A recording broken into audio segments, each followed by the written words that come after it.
यरहमुकुम मन फिस्सा, जो आसमानों पे है वो तुम पर रहम फरमाएगा। ये बात हुई प्यारे नबी सल्लल्लाहु अलैहि वसल्लम की अहादीस से। अहादीस बहुत सारी मैंने जैसे कहा बतौर नमूना सिर्फ मुंतखब कर रहा हूँ आपके सामने। कुरान की आयतें हुई, अहादीस रसूल हुई। अब इसके बाद हम आगे बढ़कर देखते हैं। दलाइल तो यही कुरान और सुन्नत ही दलील इसके अलावा और कुछ नहीं होती। खास तौर पे अकीदे के बाब में यही चीजें दलील हुआ करती हैं, या इनकी बुनियाद पर अगर इजमा होता है तो इजमा दलील हुआ करता है। लेकिन इसके बाद आपके सामने एक अहम मसला था जो आपके सामने मुझसे पहले वाले मुकर्रिर ने कहा कि क्या कुरान और सुन्नत का ये मफहूम जो हम आपके सामने बयान कर रहे हैं, क्या सहाबा ने भी यही मफहूम समझा था? सहाबा क्या ये समझते थे कि अल्लाह ताला अर्श पर है, अल्लाह ताला आसमानों के ऊपर है, या सहाबा ये समझते थे कि अल्लाह ताला हर जगह? सहाबा का देखें, सहाबा का अकीदा क्या था, ये हम आपके सामने देखते, जिक्र करता हूं मैं आपके सामने। इस सिलसिले में कई एक रिवायतें मौजूद हैं कि अल्लाह तबारक व तआला को सहाबा कहाँ मानते थे। इस सिलसिले में कई रिवायतें हैं। सहाबा के अक़वाल में से कुछ आपके सामने नकल करता हूँ। सबसे पहले सहाबा में अबू बकर को लीजिए। अबू बकर का अकीदा क्या था? अबू बकर अल्लाह ताला को कहाँ मानते थे, क्या अकीदा रखते थे अल्लाह के बारे में? अत्तारीखुल कबीर, इमाम बुखारी की एक किताब, इमाम बुखारी की कई किताबों में से एक किताब है अत्तारीखुल कबीर। अत्तारीखुल कबीर में इमाम बुखारी रहमतुल्लाहि अलैहि ने यह वाक़या नकल किया। कई वाक़या तो कई जगह पे है, लेकिन ये जो जुमला है, ये जुमला खास तौर पे अत्तारीखुल कबीर के अंदर है कि प्यारे नबी सल्लल्लाहु अलैहि वसल्लम का जिस वक्त इंतकाल हो गया, नबी अकरम सल्लल्लाहु अलैहि वसल्लम के इंतकाल के बाद आपको मालूम है हजरत उमर तलवार लेकर निकल गए थे। जो कहेगा कि नबी का इंतकाल हो गया मैं उसकी गर्दन उड़ा दूंगा। हजरत अबू बकर सिद्दीक मौजूद नहीं थे मदीना के अंदर, मदीने से बाहर थे। आए हजरत अबू बकर सिद्दीक रज़ियल्लाहु तआला अन्हु, तो वो आए, आकर अल्लाह के नबी सल्लल्लाहु अलैहि वसल्लम के पास पहुंचे, चादर हटाई, देखा अल्लाह के रसूल सल्लल्लाहु अलैहि वसल्लम को, अल्लाह के नबी सल्लल्लाहु अलैहि वसल्लम का बोसा लिया और उसके बाद कहा तिब्त हय्यन व मय्यिता, अल्लाह के नबी आप जिंदगी में भी बहुत अच्छे थे, इंतकाल के बाद भी आप बहुत अच्छे हैं। ये कहने के बाद फिर हजरत अबू बकर सिद्दीक ने जो है लोगों के अंदर जो परेशानी का माहौल देखा तो वहां ऐलान किया मन कान यअबुदु मुहम्मदन फइन्न मुहम्मदन कद मात, लोगों जो मोहम्मद की इबादत करता था तो वो जान ले कि मोहम्मद आज इंतकाल कर चुके हैं। वमन कान यअबुदुल्लाह, जो अल्लाह ताला की इबादत करता था, फइन्नल्लाह फिस समाई हय्युन ला यमूत, फइन्नल्लाह फिस समाई हय्युन ला यमूत, अल्लाह तबारक व तआला आसमानों में है, वो जिंदा है, वो कभी मरने वाला नहीं है। अबू बकर का ईमान क्या मालूम हुआ? फ़इन्नल्लाह फ़िस समा, अल्लाह तबारक व तआला आसमानों में है। यह हजरत अबू बकर सिद्दीक का ईमान हुआ। हजरत उमर रज़ियल्लाहु तआला अन्हु का अकीदा क्या था? उमर का अकीदा क्या था? दारमी, इमाम दारमी रहमतुल्लाहि अलैहि ने नकल किया है कि हजरत उमर रज़ियल्लाहु तआला अन्हु एक मरतबा अपने कुछ साथियों के साथ हजरत उमर रज़ियल्लाहु तआला अन्हु जा रहे थे मदीने की गलियों में। एक गली में एक बूढ़ी औरत मिली, उसने हजरत उमर रज़ियल्लाहु तआला अन्हु को रोक लिया। हजरत उमर के साथी आगे बढ़ गए, हजरत उमर रुके रहे, बड़ी देर तक वो बातें करती रही।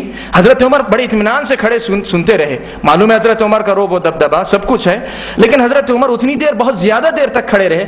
वापस आए तो सहाबा जो दूसरे साथ में थे या जो आपके साथी थे, उन लोगों ने पूछा कि आए उमर, एक बूढ़ी औरत के साथ इतनी देर तक खड़े होने की क्या जरूरत थी? जरूरत हो तो बुला लेते। उनके ये कहने का मकसद था कि अगर उसे जरूरत है तो आपके पास आकर मिल लेती। बीच रास्ते में रोक कर आपको पूछे और आप इतने एहतिमाम के साथ खड़े होकर उसका जवाब नहीं, इसकी क्या जरूरत थी? हजरत उमर रज़ियल्लाहु तआला अन्हु ने कहा कि हादिही इम्राअतुन क़द समिअ अल्लाहु शकवाहा मिन फ़ौक़ि सब'i समावात, ये खौला बिन्त हकीम है, ये वो औरत है कि जिसकी शिकायत अल्लाह ताला ने सातों आसमान के ऊपर से सुन ली थी। आज मैं रास्ते पे खड़े होके क्यों ना सुनो उसकी बात। लेकिन यहाँ जुमला क्या मालूम हुआ? हजरत उमर ने क्या कहा? अल्लाह ताला ने इस औरत की शिकायत सुनी, कहाँ से सुनी? मिन फ़ौक़ि सब'i समावात, सातों आसमान के ऊपर से अल्लाह तबारक व तआला ने इनकी आवाज सुनी। ये एक और हजरत उमर रज़ियल्लाहु तआला। सहाबा में और कई मिसालें, हजरत ज़ैनब रज़ियल्लाहु तआला उम्मुल मुमिनीन हजरत ज़ैनब रज़ियल्लाहु तआला अन्हा का वाक़या आपको मालूम है। हजरत ज़ैनब रज़ियल्लाहु तआला अन्हा इब्तिदा में अल्लाह के नबी सल्लल्लाहु अलैहि वसल्लम ने इनकी शादी अपने गुलाम हजरत ज़ैद इब्न हारिसा इनको आज़ाद कर दिया था। ये बहुत शरीफ खानदान की औरत थी, ये गुलाम थे। आमतौर पे अरबों के यहाँ जो है गुलाम की शादी शरीफ औरत से आयब की बात होती ही नहीं थी, लेकिन अल्लाह के नबी सल्लल्लाहु अलैहि वसल्लम के जरिए अल्लाह ताला ने इसको तोड़ना चाहा तो अल्लाह ताला ने क्या किया? हजरत ज़ैद की, अल्लाह के नबी सल्लल्लाहु अलैहि वसल्लम के हुक्म पर हजरत ज़ैद की शादी जो है हजरत ज़ैनब से शादी करवा दी गई। अरब के अंदर एक और मसला था, वो मसला ये था कि बू बोला बेटा जो होता उसे हकीकी बेटा समझ लिया जाता था। حقیقی بیٹا سمجھ لیا جاتا تھا۔ اسلامی شریعت کا قانون یہ ہے کہ منہ بیلا بیٹا حقیقی بیٹا نہیں ہوتا ہے۔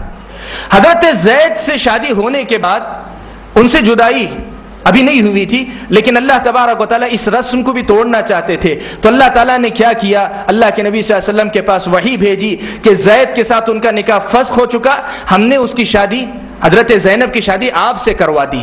یہ واقعہ جو ہے تفصیل کے ساتھ کتب سیرت کی کتابوں میں بھی ہے اور تفسیر میں بھی یہ بات موجود ہے، تفسیر کی کتاب سورہ احزاب میں یہ واقعہ مذکور ہے۔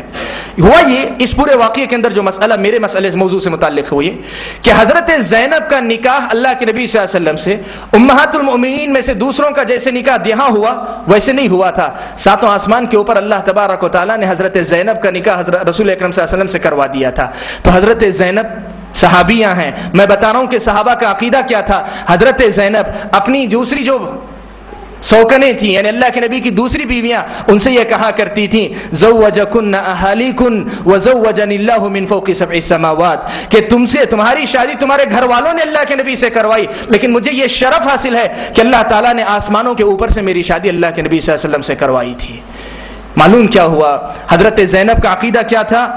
حضرت زینب رضی اللہ تعالیٰ عنہ کا عقیدہ، یہ صحیح بخاری کی روایت ہے، صحیح بخاری کی روایت ہے کہ حضرت زینب یہ کہا کرتی تھی کہ تمہاری شادی تمہارے گھر والوں نے کروائی، میری شادی ساتوں آسمان کے اوپر سے اللہ تعالیٰ نے کروائی ہے۔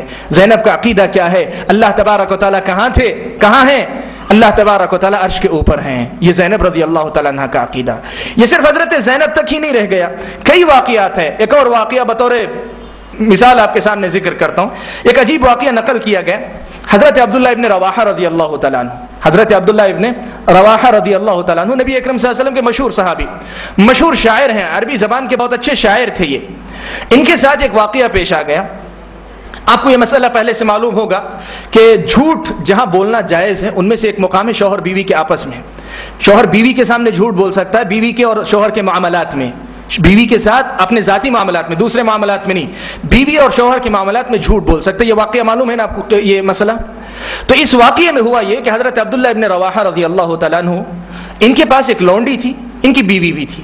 حضرت عبداللہ ابن رواحہ رضی اللہ تعالیٰ عنہ ایک مرتبہ اپنی لونڈی کے ساتھ رات گزار رہے تھے، بیوی نے دیکھا تو بیوی کو غیرت آئی، کہنے لگی کہ ایک آزاد عورت کے ہوتے ہوئے تم جو ہے مطلب ایک غلام، ایک لونڈی کے پاس کیوں جاتے ہو؟ جائز تھا، ناجائز کام کچھ نہیں، لیکن ان کو غیرت تھی کہ میں ایک شریف عورت، میں آزاد عورت، مجھے ہوتے ہوئے یہ جو ہے کسی اس کے پاس کیوں جا رہا ہے؟ ویسے بھی سوکن کے تعلق سے عورتوں کے اندر حساسیت ہوتی ہے، لیکن خاص طور پہ اگر دوسرے مقابلے میں لونڈی ہو تو حضرت عبداللہ ابن رواحہ کی بیوی نے شکایت کی۔ اب حضرت عبداللہ ابن رواحہ کو کیا کرنا تھا؟ بیوی کو راضی کرنا تھا۔ تو حضرت عبداللہ ابن رواحہ نے اللہ کے نبی صلی اللہ علیہ وسلم کی اس حدیث کا فائدہ اٹھایا کہ بیوی کو آپس میں راضی رکھنے کے لیے جھوٹ بولا جا سکتا ہے، تو وہاں حضرت عبداللہ ابن رواحہ نے کیا کیا؟ کہا کہ دیکھو میں نے جو مطلب اس کے ساتھ خلوت نہیں کی، میں اس سے ملا نہیں ہوں۔ بیوی نے کہا کہ اگر ملے نہیں ہو تو قرآن پڑھ کر سناؤ، اس لیے کہ اگر ناپاک ہو گئے ہوگے، مل کر ناپاک ہو گئے ہو تو قرآن نہیں پڑھ سکتے تم۔ اب تم جو ہے مطلب قرآن پڑھ کر سنو، اگر تم قرآن پڑھو تو میں مان لوں گی کہ تم اس سے ملے نہیں ہو، صرف ساتھ میں تھے۔ تو حضرت عبداللہ ابن رواحہ شاعر تھے، انہوں نے کیا کی؟ قرآن کے انداز میں شعر اپنے جو کچھ بنا کر پڑھے، قرآن کے انداز میں کچھ شعر بنا کر پڑھے۔ شعر میں جھوٹ نہیں تھا، شعر سچ ہے، لیکن وہاں جو ہے مطلب بیوی کو راضی کرنے کے لیے۔ اس پورے واقعے کے اندر واقعہ اہم نہیں، لیکن حضرت عبداللہ ابن رواحہ نے جو شعر کہے وہ شعر ہیں، اس شعر کے اندر جو ہے مطلب وہ کہتے ہیں، حضرت عبداللہ ابن رواحہ رضی اللہ تعالیٰ عنہ کہتے ہیں کہ شہدت بأن اللہ واحد وأن النار مثوى الكافرین، میں نے اس بات کی گواہی دی کہ اللہ تبارک و تعالیٰ اکیلا ہے، اور وأن النار مثوى الكافرین، اور جہنم کافروں کا ٹھکانہ ہے، وأن العرش فوق الماء طاف، اور عرش پانی پر موجود ہے، وفوق العرش رب العالمین، عرش کے اوپر رب العالمین ہے۔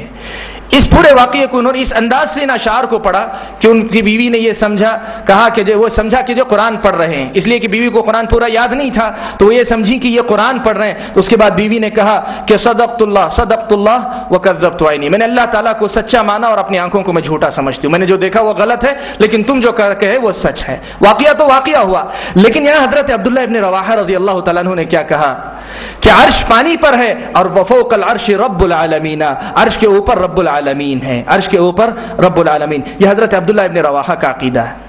یہ صرف صحابہ کے نہیں، صحابہ کے بعد کے علماء کا بھی یہی عقیدہ۔ مسروق امام مسروق تابعی ہیں، حضرت عبداللہ